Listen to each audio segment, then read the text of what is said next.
welcome back to the Dividend video series. If you're new, a quick little recap. Back in January of 2022, I invested $10,000 into the stock market. But not just any stocks, I specifically invested into dividend stocks. Now, I'm no financial expert, just a numbers person, so the goal of this video series is to generate and collect real financial data that we're going to use in order to learn different math and programming techniques.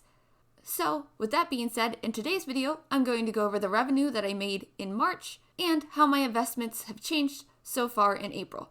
So let's dive in. Now, I'm about a day or so late since the stock market wasn't open on April 15th.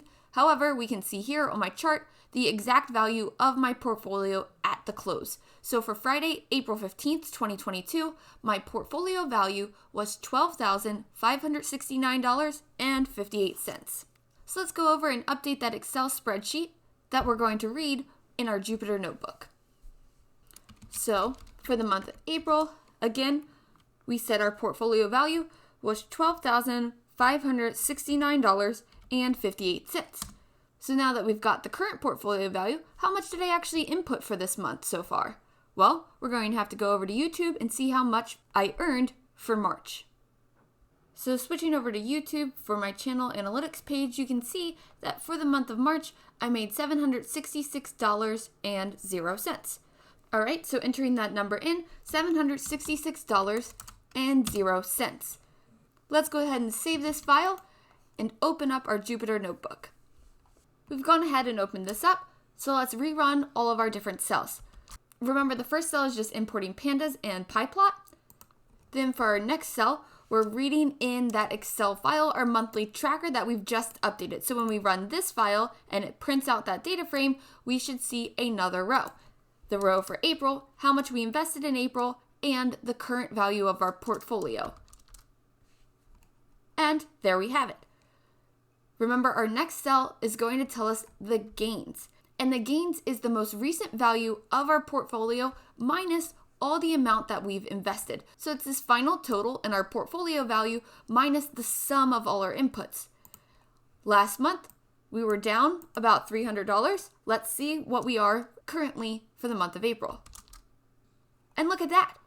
I've gone from being $300 in the hole to earning $495.67 thus far on my portfolio.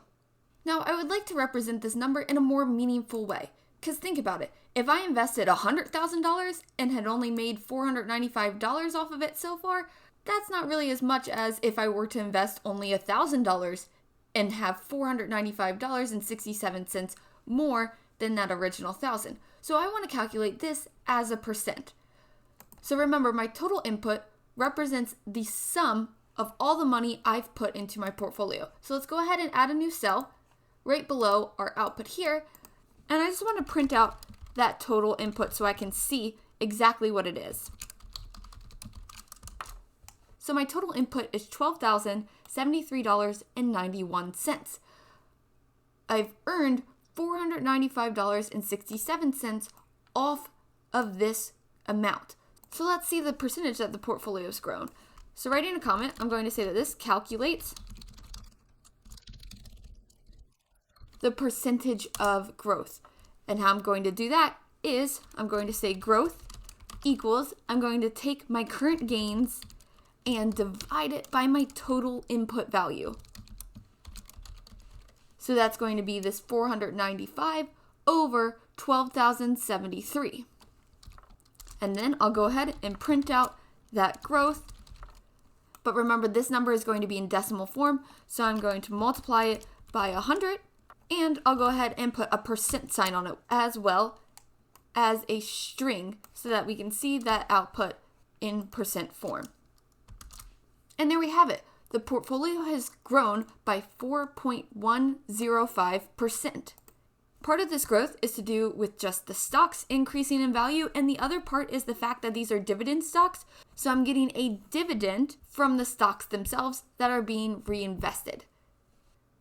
And lastly, let's go ahead and update our plot, running this cell once again. And there we have it. We can see the change in the portfolio. So if you've been finding these videos entertaining or interesting, go ahead and click that thumbs up button down below.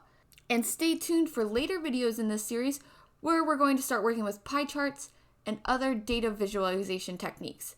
So stay tuned, and as always, don't forget to like, subscribe, and share.